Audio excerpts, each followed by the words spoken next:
যদি কখনো হঠাৎ করে হারিয়ে যাই, কেউ কি খুঁজবে? হয়তো না। যদি আমার আইডিতে হঠাৎ করে পোস্ট করা না হয়, কেউ কি মিস করবে? হয়তো না। ইনবক্স হয়তো মেসেজ আসবে, সিন হবে না, রিপ্লাই পাবে না, পড়ে থাকবো ওইভাবেই।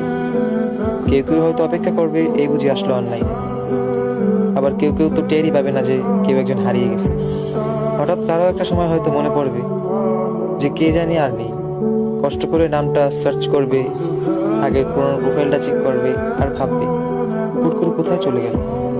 আবার কেউ কেউ অ্যাক্টিভ না পেয়ে তো ফ্রেন্ড লিস্ট থেকে আনফ্রেন্ডই করে দেবে। যখন আমি থাকবো না, আমার স্মৃতিগুলি কি কারো মনে পড়বে? হয়তো না, আবার হয়তো হ্যাঁ। তবে হারাতে হবে, হারাতে হয়। কেউ আয়োজন করে হারায়, কেউ হুট করে হারায়। আমি না হয় হুট করেই হারিয়ে যাব।